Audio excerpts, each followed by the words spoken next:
You are somewhere in the middle of one of the most lethal deserts on Earth, in the closing days of March in the year 1900, and the wind has just torn the tents apart.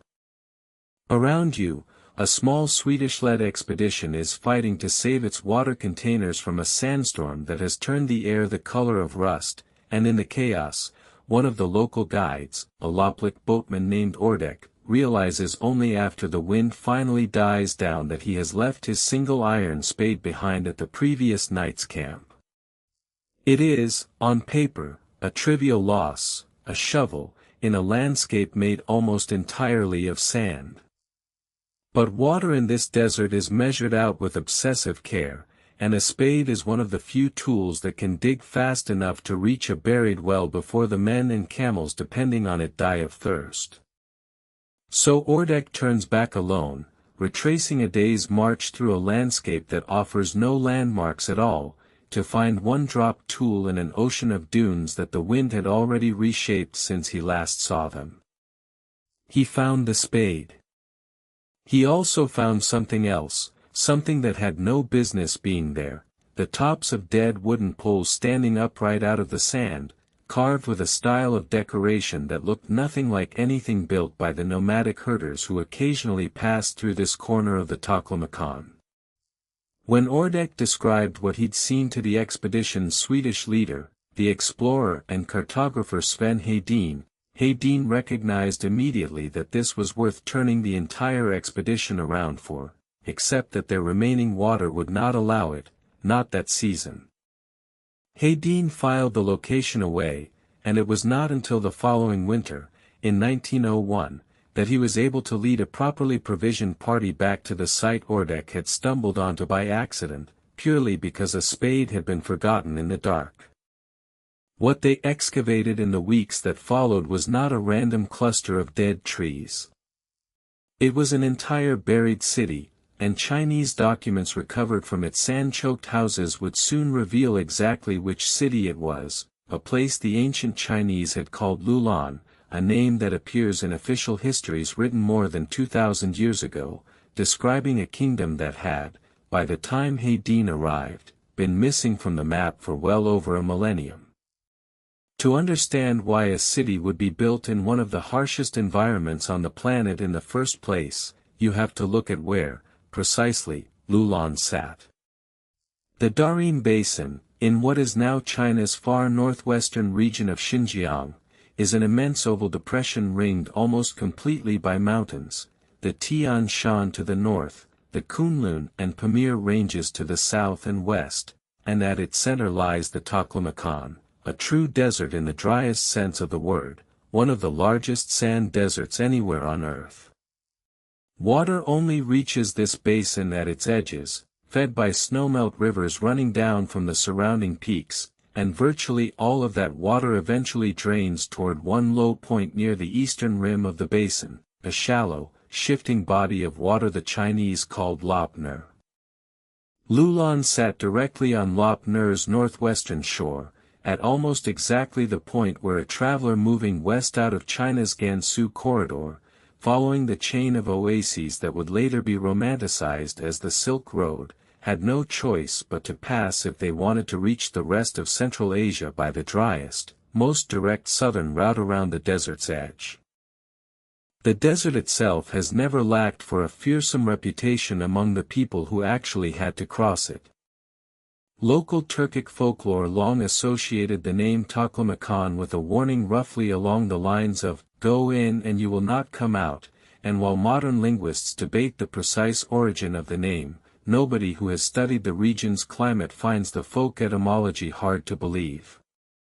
Summer surface temperatures on the open dunes can climb well past what any traveler on foot or camelback could safely endure for long. Winter nights drop savagely below freezing, and the wind is capable of raising sandstorms severe enough to bury a standing tent, or, as Sven Hedin's expedition discovered firsthand, to bury a dropped tool so thoroughly that finding it again amounted to a genuine act of navigation across a landscape with almost no fixed points of reference at all.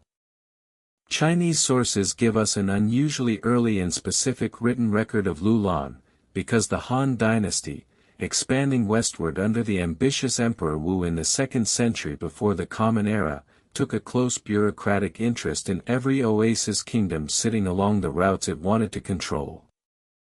The great historian Sima Qian, writing his records of the Grand Historian around 94 BCE, and the later Book of Han, compiled in the 1st century of the Common Era, both describe Loulan by name as one of the walled kingdoms of the so-called western regions, a modest settlement, by the standards of a Han census official used to counting the population of Chang'an, home to a few thousand people at most, built around a garrison, a marketplace, and fields irrigated by canals fed from a river the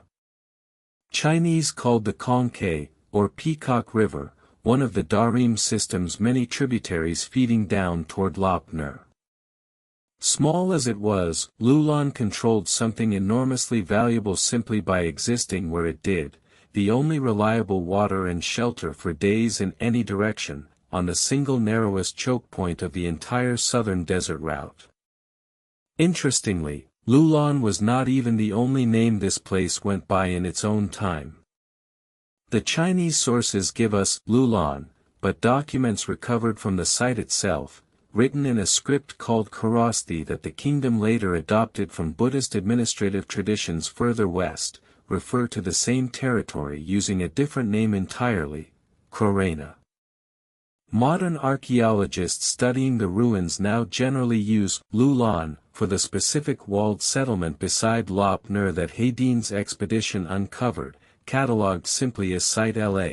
and Krorena, or Shanshan, for the broader kingdom that the settlement belonged to, especially in its later centuries. A small but telling reminder that the people who actually lived here left behind at least 2 names for their own home, in 2 different scripts, neither of which was designed with a future for an excavator in mind. That value came with a cost that Loulan's rulers understood better than almost anyone else in the ancient world. Being small and strategically located between 2 vastly larger powers is a dangerous place to sit. To the east lay Han China, increasingly determined to secure a permanent western trade corridor and willing to use force to do it. To the north and west, across the Tian Shan, lay the Xiongnu, a powerful confederation of steppe nomads whom Han China regarded as its single most dangerous rival, and who had their own long-standing interest in controlling exactly the same oasis kingdoms for tribute, horses, and strategic depth. Loulan, like most of the small Tarim Basin states, tried for decades to survive by paying tribute to both sides simultaneously, sending royal hostages to both the Han court and the Xiongnu court as a kind of diplomatic insurance policy, and generally trying to stay just useful enough to each empire that neither found it worth the trouble of fully conquering. For a while, this balancing act worked. It did not work forever. In 77 BCE, that balancing act ended in one of the more coldly efficient assassinations recorded in Han history. The reigning king of Loulan, a ruler named Envoy, had drifted toward the Xiongnu side of the ledger a little too visibly for the Han court's comfort, reportedly involved in the killing of Han envoys passing through his territory. In response, the Han government dispatched a low-ranking but resourceful officer named Fu Jiezi, who traveled to Loulan under the pretense of delivering gifts, and who was received by King Envoy at what the records describe as a private banquet. As the wine was poured, 2 of Fu Jiezi's men, acting on his signal, ran the king through from behind. Fu Jiezi personally carried the severed head of the king back to the Han capital at Chang'an as proof of the deed, where it was reportedly displayed at the northern gate as a warning to any other small kingdom weighing its loyalties too casually. In the assassination's aftermath, the Han installed a more cooperative member of the royal family on the throne, renamed the kingdom Shanshan, and, in a detail with enormous long-term consequences for the story of the city itself, moved the political capital away from the exposed and vulnerable site of Loulan to a location considered easier to defend, while establishing a permanent Han military agricultural colony to help hold the wider territory. Loulan the settlement continued to exist and matter as a garrison and way station on the trade route, but the kingdom that would eventually bear its name in later legend had, from this point forward, an increasingly complicated and divided relationship with the very city that gave it its identity. Alongside the new king, the Han established what was known as a tunshan, a military agricultural colony in which soldiers doubled as farmers, growing their own grain locally rather than relying on the enormously expensive business of hauling supplies across hundreds of miles of desert from China proper. Wooden documents recovered centuries later from the site's rubbish heaps and abandoned offices, mundane, practical paperwork never intended to survive, which is exactly what makes it so valuable to historians, record the granular detail of that colony's daily life, grain rations, requisitions for felt and rope, disputes over borrowed animals, and the maintenance schedules for a chain of signal beacon towers built to relay warnings of approaching raiders back toward the Chinese frontier. It is a strange kind of intimacy, being able to read a 2,000-year-old complaint about a late grain delivery from a garrison outpost in the middle of the Taklamakan, and it is only possible because the same dryness that made Loulan so difficult to live in also happens to be exceptionally good at preserving wood, leather, and paper for millennia. Here is a good moment to pause, because if the idea of a forgotten desert kingdom, brought back into the light by nothing more than a lost shovel and a stubborn boatman willing to retrace his own footsteps across an unmarked sea of sand, is the kind of story that pulls you further in, this channel exists for exactly that feeling. New episodes on vanished cities, unsolved archaeological puzzles, and the slow, patient work of reconstructing what actually happened to civilizations the world mostly forgot go up regularly, so if you want more evenings spent drifting through stories like this one, this is a good point to hit subscribe before we go back into the desert. The desert itself, and specifically the strange lake it half-swallowed, turns out to be as central to Loulan's story as any king or invading army. Lop Nur is not, and was never, a stable body of water in the way a lake is normally imagined. The puzzle had actually begun a generation before Hedin ever set foot in the region. In the 1870s, the Russian explorer Nikolai Przhevelsky surveyed the area and located Lop Nur roughly 60 miles south of where centuries-old Chinese maps insisted the lake should be, a discrepancy large enough that several prominent European geographers of the day simply concluded Przhevelsky had made an error, or was describing an entirely different, unrelated body of water. Sven Hedin, during the same expeditions that uncovered the ruins of Loulan, became fascinated by that unresolved discrepancy in the historical record. Hedin proposed a genuinely striking explanation, one that most geographers initially resisted and that later research has broadly, though not perfectly, confirmed. Lop Nur is what he called a wandering lake, a shallow basin where the combination of wind-driven sand deposition on one side and the slow, silt-heavy meandering of the rivers feeding it causes the lowest point of the terrain, and therefore the lake itself, to physically migrate across the landscape over centuries, oscillating back and forth along the basin floor on a cycle Hedin estimated at somewhere around 1,500 years. A city built confidently on the shore of a lake that behaves this way is a city built, whether its founders understood it or not, with an expiration date attached to its own water supply. That slow migration mattered enormously for Loulan because the city depended entirely on channeled river water for its irrigated fields, drawn from the Conquet River and its connected distributaries feeding down out of the Tarim system toward Lop Nur. Unlike a city built on a permanent spring or a large stable river, Loulan's agricultural base rested on a hydrological arrangement that a modest shift in river course, a period of reduced snowmelt in the distant Tian Shan, or simply the slow eastward creep of the wandering lake itself could quietly unravel over the span of a few generations. without any single dramatic event ever appearing in the historical record to mark the moment when the field stopped being reliably productive. Modern hydrologists and archaeologists studying the region have found exactly this kind of gradual signature in the sediment and channel evidence around the ruins. Not a flood, not a single catastrophic drought, but a slow and largely invisible strangling of the water that had made an oasis city possible in the first place.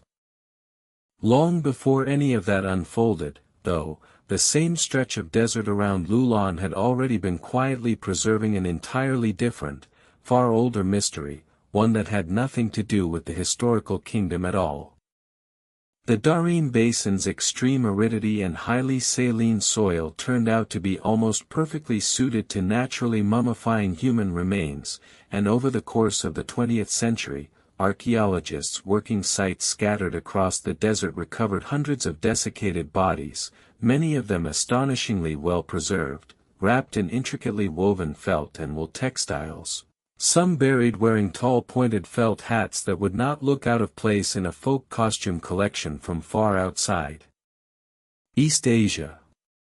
In 1980, a Chinese archaeological team working near the Loulan ruins themselves, led by the researcher Mu Shunning, uncovered one particularly striking example, a woman in her 40s, her facial features and hair remarkably intact after millennia in the dry sand, who quickly became known in both scholarly literature and popular press as the Loulan Beauty. Radiocarbon dating placed her burial at roughly 3,800 years old, which is worth sitting with for a moment, because that means the woman found sleeping in the sand beside the ruins of Loulan had already been dead for well over 1,000 years before the kingdom of Loulan, as described in Han Chinese histories, even existed. The desert here, it turns out, holds layers of mystery stacked on top of each other, with the historical city representing only the most recent chapter of a much longer, much stranger human story written into this same patch of sand. An even larger cluster of these preserved burials came to light at a site now called the Xiaohe Cemetery, discovered in 1934 by the Swedish archaeologist Folke Bergman during a later expedition connected to Hedin's original surveys, and then effectively lost again for nearly 7 decades as shifting dunes buried its exact location and Cold War-era access restrictions in the region made any return expedition impossible. Chinese archaeologists finally relocated and properly re-excavated the site in the early 2000s, uncovering an extraordinary burial ground of small boat-shaped wooden coffins, many wrapped in raw cattle hide, each grave marked above ground by a tall, oar-shaped or pillar-like wooden post, some of them carved with unmistakably phallic or vulvar forms, apparently marking the sex of the person buried beneath. Why a desert community with no ocean and no obvious seafaring tradition anywhere nearby would choose to bury its dead in boat-shaped coffins remains its own small, unanswered puzzle within the larger one, with researchers proposing everything from a distant ancestral memory of river or lake travel along the Tarim system itself to a purely symbolic representation of a final journey, without any single interpretation winning clear consensus. For decades, the striking, non-East Asian appearance of many of these Tarim mummies, the light-colored hair on some remains, the felted textile traditions with apparent similarities to Bronze Age European weaving techniques, fueled speculation, and no small amount of politically charged argument, that the region's earliest population had migrated in from somewhere far to the west, whether the Eurasian steppe or even further afield. A large-scale genetic study published in the journal Nature in 2021 substantially rewrote that assumption. Sequencing ancient DNA from multiple Tarim Basin mummies, the research team found that this population was not, in fact, the product of a large-scale migration from any single outside source, but was instead a genetically isolated local group, directly descended from a much older Ice Age population known to geneticists as ancient North Eurasians, who appear to have adopted foreign textile and dairy technologies through trade and cultural contact while remaining, genetically, remarkably unmixed. With the outside world for thousands of years, an isolation nearly as striking, in its own way, as the mummy's famous felt hats. By the time Buddhism began spreading along the same trade routes that had made Loulan valuable in the first place, arriving from the Indian subcontinent by way of neighboring Gandhara sometime around the early centuries of the Common Era, the kingdom of Shanshan, Loulan's official successor state, had settled into a role as a modest but genuinely cosmopolitan Buddhist frontier society. Archaeological finds from Loulan and its sister garrison sites, most famously the administrative archive later excavated at nearby Naya, include documents written in Kharosthi, a script and bureaucratic tradition borrowed wholesale from Gandharan administrative practice on the Indian subcontinent, recording everyday matters of local governance, land disputes, and taxation in exactly the kind of mundane bureaucratic detail that tells historians far more about how people actually lived than any royal inscription could. For a time, in other words, this small desert garrison sat at a genuine crossroads not just of trade goods but of entire administrative and religious traditions, absorbing Chinese governance, Gandharan Buddhist religion, and Central Asian commercial networks all at once, in a settlement whose entire permanent population probably never exceeded a few thousand people. That cosmopolitan moment did not last.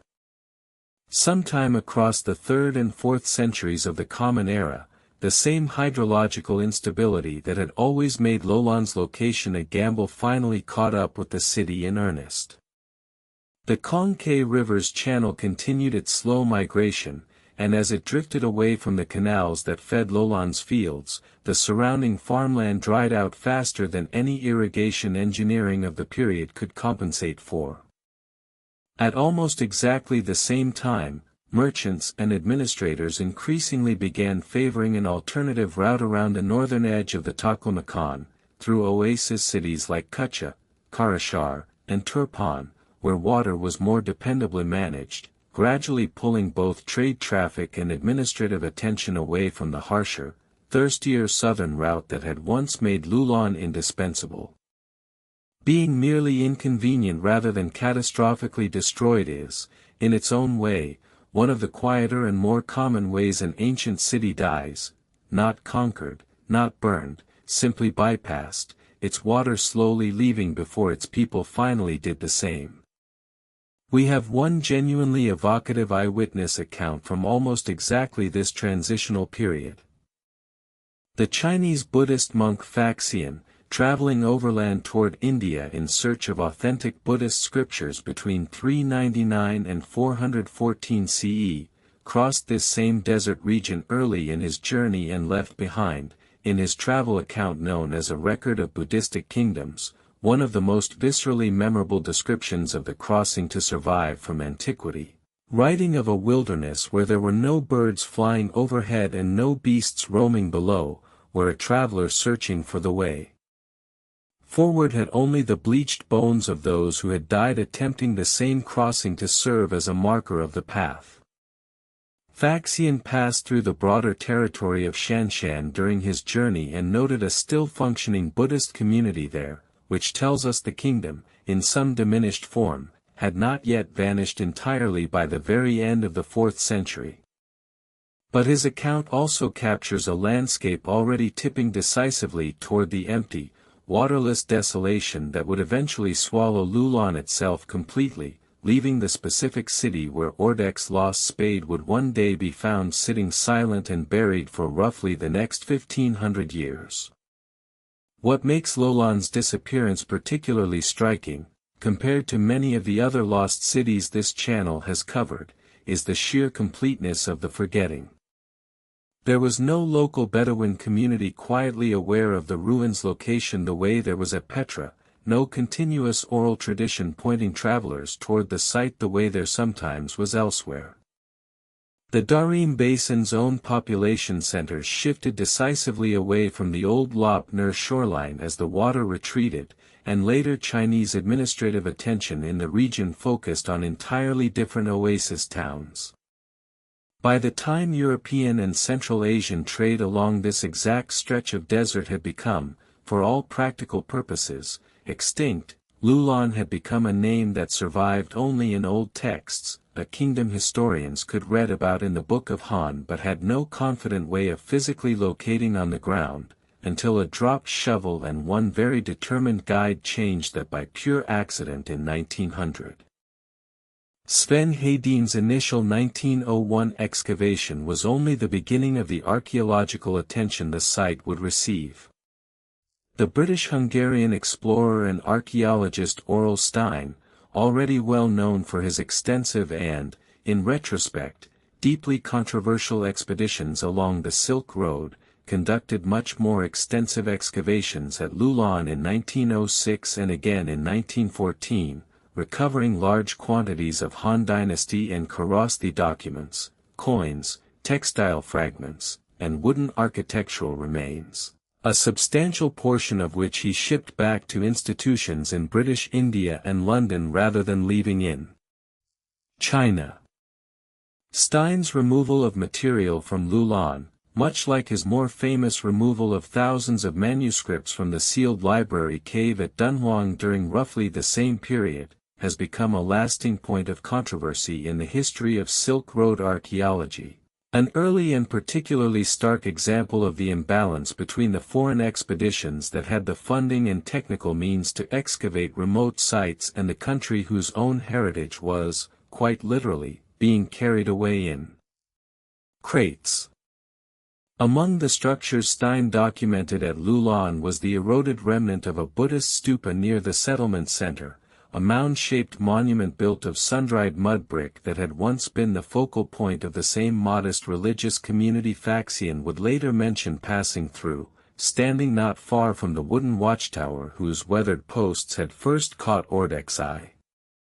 Stein also recovered a substantial cache of wooden slips and paper documents written in a mix of Chinese and Kharosthi dating from the 3rd century of the Common Era, roughly 200 years after Fujiezi's assassination of King Envoy, showing that the garrison town continued functioning as a working administrative outpost of Shanshan long after its violent change of management, still receiving official correspondence, still logging supplies, still very much a going concern rather than a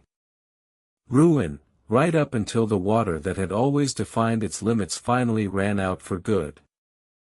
For much of the later 20th century, the region around Loulan became difficult for any archaeologist, Chinese or foreign, to access at all, for a reason that has nothing to do with ancient history. The dry lakebed of Lop Nur, drained by then almost entirely by decades of upstream irrigation demands along the Tarim River system, became the site of China's primary nuclear weapons testing facility, used for both atmospheric and underground tests between 1964 and 1996.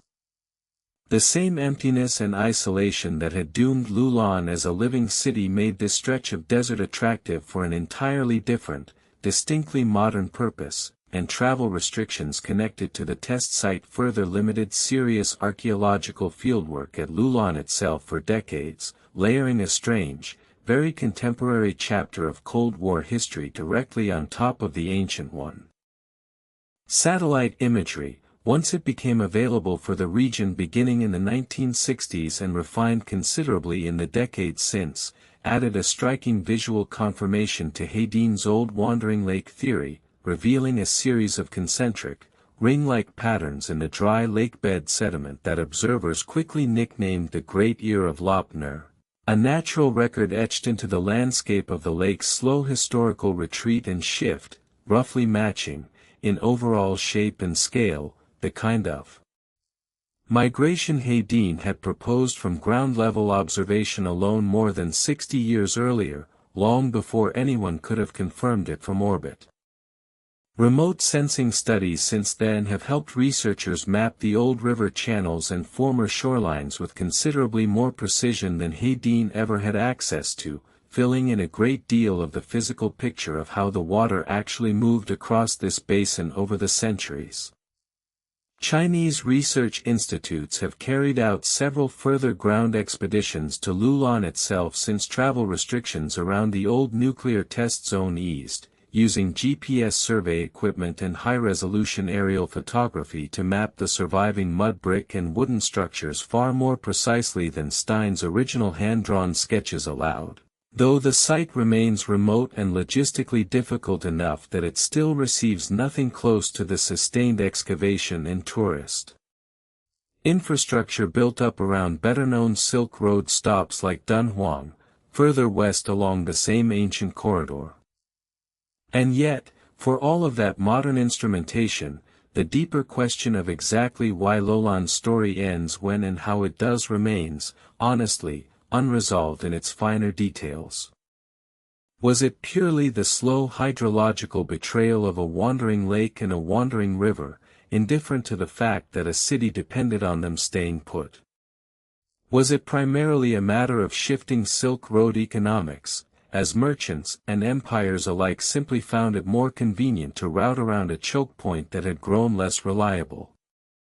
Was the final abandonment gradual, a slow bleeding away of population over a generation or two, or did some more specific local crisis, now lost entirely to the record, deliver the final push? Chinese textual sources go quiet on Loulan specifically well before Shanshan itself finally disappears from official mention centuries later, and archaeology, for all its patient precision, cannot always recover the difference between a city that emptied out over 50 years and one that emptied out in 5.